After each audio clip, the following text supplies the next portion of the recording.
In 1970, a woman was found burned to death in a Norwegian valley. No name, no family, no past. More than 50 years later, we still don't know who she was or why she died. All the labels were cut off, every name was fake, every trail led nowhere. If someone erases their own identity this completely, what are they hiding? She checked into hotels under false names, traveled across Europe, and vanished into secrecy. Then she was found dead, alone, burned, and unclaimed. The date was November 29, 1970. A father and his 2 young daughters were hiking through Isdalen, known locally as Ice Valley, a remote and desolate region near Bergen, Norway. The valley carried an unsettling reputation. Locals believed the land swallowed sound, and the thick, rolling fog created an almost otherworldly isolation. Few ventured here willingly. Fewer still returned unchanged. As the family navigated the rocky landscape, one of the daughters noticed something odd among the boulders. At first, she thought it was a discarded mannequin. The figure was charred, blackened, twisted into an unnatural position. But as they moved closer, the horrifying reality set in. This was not an object. This was a human being. The body was found in a position that still disturbs forensic experts today. She was lying on her back in what is known as a pugilistic pose. Her arms were raised and bent, fists clenched. This posture occurs when a body is exposed to extreme heat. As the muscles contract, the limbs draw inward, forming what appears to be a fighter's stance. It looks as though the person is boxing with death itself. But here is where comfortable explanations begin to crumble. The woman was only partially clothed. Her face had been burned so severely that identification seemed impossible. Scattered around her body were the remnants of what appeared to be her belongings, but they had been deliberately set on fire. A burned passport, melted plastic bottles, charred clothing. Everything that could have identified her had been carefully destroyed. The police secured the scene, and as they began their investigation, they found something that sent a chill through even the most experienced detectives. Several sleeping pills scattered nearby, and 2 empty bottles that had contained a powerful sedative called phenomal. Suicide? Perhaps. But then they noticed her positioning, the burns, the systematic destruction of evidence, and the questions began multiplying faster than answers ever could. 2 days after the body was discovered, police received a tip about abandoned luggage at Bergen railway station. 2 suitcases, seemingly forgotten in a storage locker. When investigators opened them, they didn't find answers. They found a rabbit hole that descended into absolute madness. Inside the suitcases was an entire collection of contradictions. Clothing with all the labels carefully removed. Not torn off in haste, but meticulously cut away with scissors or a blade. Every single tag, every manufacturer's mark, every potential trace that might indicate where these items were purchased, gone. But it wasn't just the labels. The suitcases contained wigs, multiple wigs in different styles and colors, prescription glasses with no prescription, cosmetic lenses designed to change appearance. There were several changes of clothes, all expensive, all fashionable for 1970, all completely anonymous. Investigators found a spoon, just a single spoon with its hallmark scratched off. Who removes the identifying mark from a spoon? Someone who understands that even the smallest detail can be traced. There was also a quantity of Norwegian and German currency, along with some Belgian coins. The money itself revealed nothing, no marked bills, no sequence numbers that led anywhere useful. And then there was the notebook. Hidden among the clothes was a small notebook filled with coded entries. Not random scribbles, but systematic notations that appeared to follow a pattern investigators couldn't crack. The entries consisted of dates, abbreviations, and what looked like location codes. Some researchers who later studied the notebook suggested it resembled operational codes used by intelligence services during the Cold War era. But perhaps most disturbing was what they found in a small pocket of one suitcase, a postcard showing a beautiful Norwegian landscape, never sent, never addressed. On the back, written in neat handwriting, "Thanks for coming." Thanks to whom? Coming where? The postcard raised questions that still echo in investigative circles today. With the suitcases as a lead, police began canvassing hotels throughout Norway. What they uncovered was a pattern so methodical, so deliberate, that it suggested professional training. The woman had stayed in multiple hotels across Norway in the weeks leading up to her death, but she never stayed anywhere as herself, because apparently herself didn't exist. At each hotel, she checked in under a different name, different identities, different signatures. Investigators eventually tracked down 9 separate hotels where she'd stayed, and at each one she was someone else entirely. The names she used followed a pattern that still intrigues cryptographers, variations drawn from the end of the alphabet: Fenella Lorch, Alexia Zarna Merches, Vera Jarl. When investigators checked these names against international databases, they found nothing. No birth records, no passports, no paper trails. These identities existed only in hotel registries. Hotel staff offered conflicting descriptions. One remembered her as blonde. Another insisted she had dark hair. Some recalled her speaking German, others French, still others Norwegian with an unusual accent. She seemed to be a different person to everyone who met her, yet her behavior was consistent. She appeared nervous, constantly checking windows, always requesting rooms with a view of entrances. She avoided hotel restaurants, ate alone, and kept her distance from other guests. At one hotel, a maid noticed something unsettling: labels torn from cosmetics, tags cut from clothing, even the manufacturer's stamp scratched from inside her suitcase.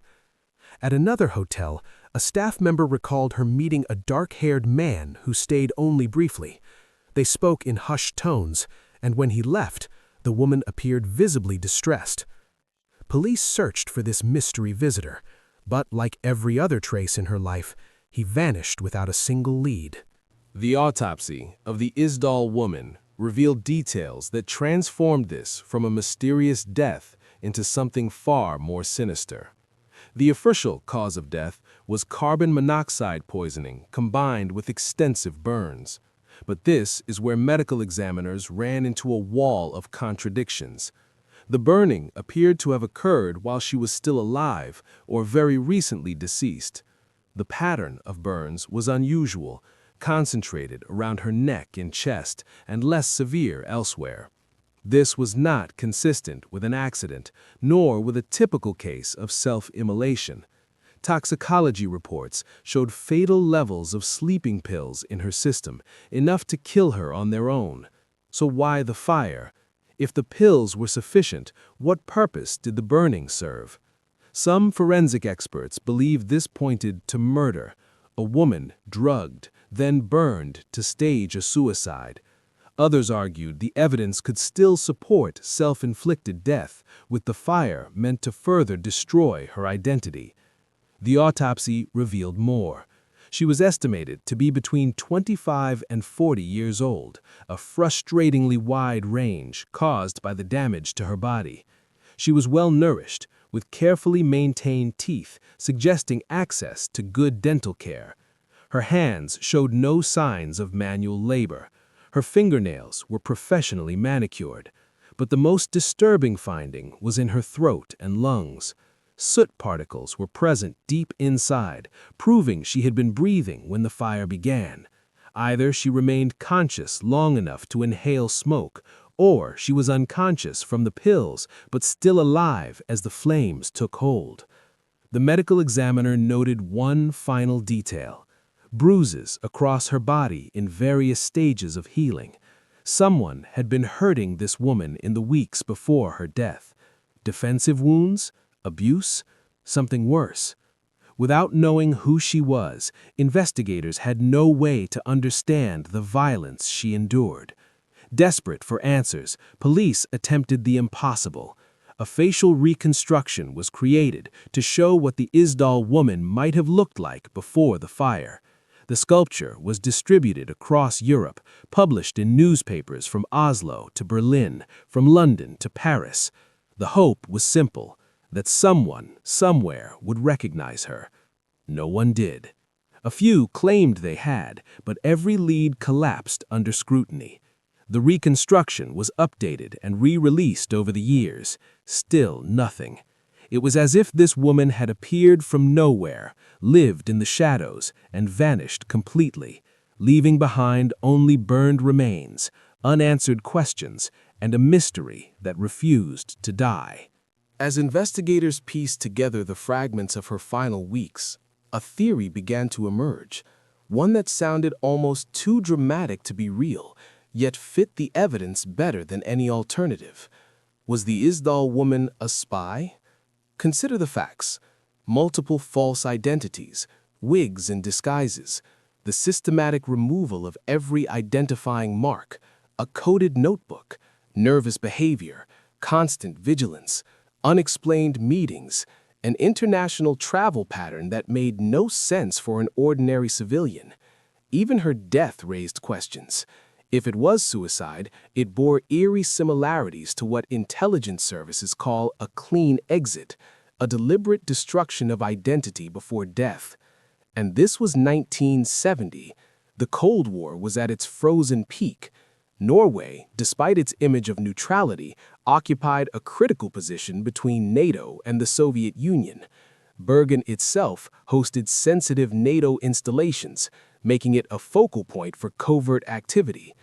Intelligence historians later noted that this case mirrors known Cold War tradecraft. Operatives from the KGB, CIA, MI6, and other European services routinely used multiple cover identities, elaborate disguises, and counter-surveillance techniques, the very skills the Isdal woman appeared to possess. But the spy theory raises darker questions. If she was an intelligence operative, who was she working for, and why did she die? Did an operation fail? Was she close to exposure? Did she learn something dangerous, or was she silenced?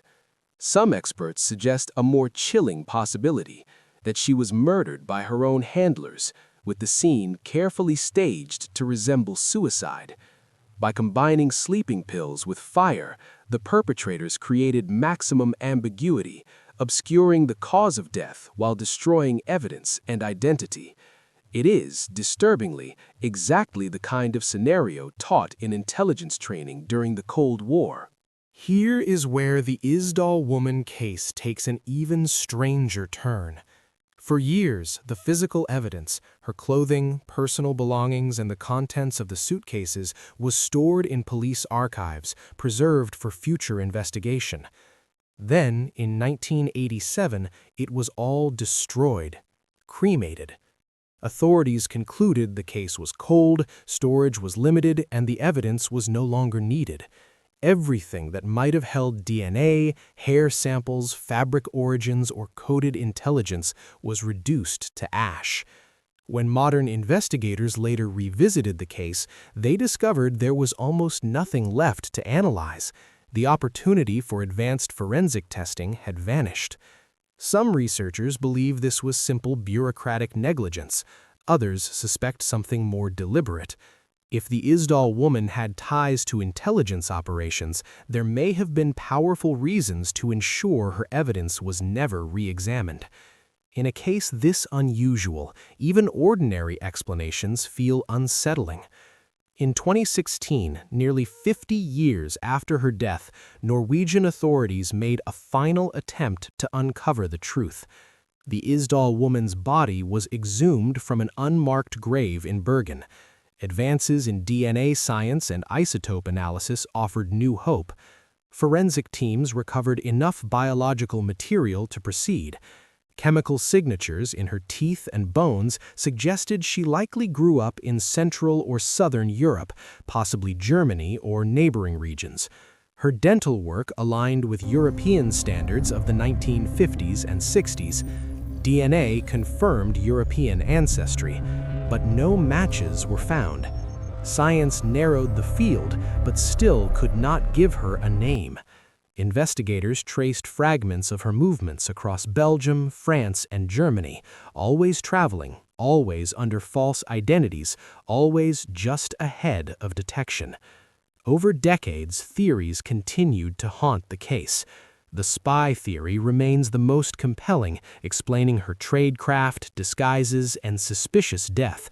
Others believe she may have been a victim of trafficking, supported by signs of repeated bruising.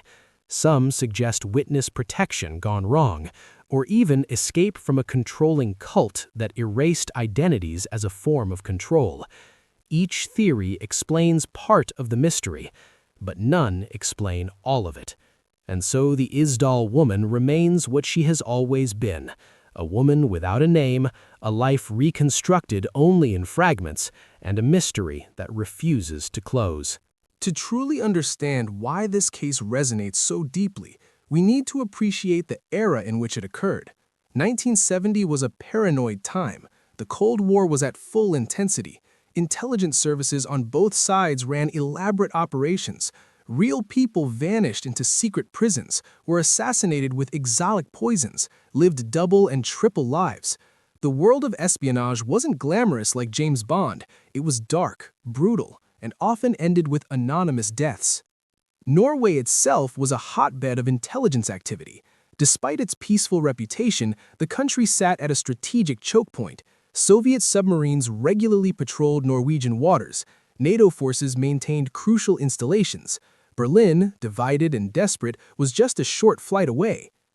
In this context, a sophisticated woman with multiple identities dying mysteriously near Bergen doesn't seem quite so far-fetched. In fact, several confirmed cases from the era share similar elements. The difference is that those operatives were eventually identified, sometimes years later when archives were opened or defectors shared information. But not the Isdal woman. She remains unknown. In recent years, a new generation of investigators has taken up the case, armed with tools that didn't exist in 1970. Online communities, podcasts, and cold case enthusiasts have poured over every detail, generating new theories and uncovering overlooked evidence. In 2017, the BBC produced a podcast series about the case, bringing international attention and generating thousands of tips. Most led nowhere, but a few opened intriguing new avenues. Several linguists analyzed the handwriting samples, suggesting the woman might have been a native German speaker who learned Norwegian and English as an adult. Her writing style showed characteristics consistent with someone educated in the German school system of the 1950s. Amateur code breakers attempted to crack the notebook entries. Some claimed to find patterns suggesting it was a simple substitution cipher. Others argued it was a more sophisticated code, possibly a one-time pad that would be unbreakable without the key. Genealogists attempted to use the DNA to find distant relatives, reasoning that even if no one reported her missing, she must have family somewhere. This approach has solved numerous cold cases in recent years, but for the Isdal woman, the genealogical databases produced no usable matches. In the decades since the Isdal woman's death, other cases have surfaced with unsettling similarities. In 1977, another unidentified woman was found dead in Norway, her identity systematically erased. In Germany, several cases from the 1970s and 80s involved women discovered dead with every identifying mark removed from their belongings. Were these coincidences, copycat crimes inspired by media coverage, or evidence of a broader pattern, multiple operatives trained in the same methods, meeting similar fates? This question has never been answered, but it adds another disturbing layer to the mystery. If the Isdal woman was not unique, how many others vanished the same way, never recognized, never named? So who was the Isdal woman? After more than 50 years of investigation, exhumations, DNA analysis, isotope testing, linguistic studies, and cryptographic attempts, we still don't know. She remains Jane Doe number 134, buried in Bergen in an unmarked grave. No family has claimed her, no government has acknowledged her. But here is what we do know, and it may be more unsettling than any solution. Someone knows exactly who she was. Someone knows why she lived in hiding. Someone knows what happened in that valley. If she was a spy, her agency knows her name. If she was running from someone, they know who she was. If she was murdered, someone got away with it. Her anonymity may not be accidental, it may be deliberate. In a world of surveillance, databases, and artificial intelligence, remaining unknown requires extraordinary effort. The Isdal woman is not just an unsolved mystery. She is proof that true disappearance is still possible, that some lives are erased by design. Somewhere in a sealed archive in Moscow, Langley, Berlin, or London, there may be a file with her real name and her real story. That file remains closed, perhaps forever. And if she was one of many, how many other valleys hide similar secrets? How many unmarked graves contain people meant to be forgotten? The Isdal woman walked among us. She checked in to hotels. She watched cities through windows. She was real. And then she vanished into fire and silence. On cold nights in Isdalen Valley, some say the mist still gathers where she was found. Probably just fog. Probably. But maybe some mysteries don't want to be solved. The Isdal woman has kept her secret for more than half a century, and every year that passes makes it more likely she always will.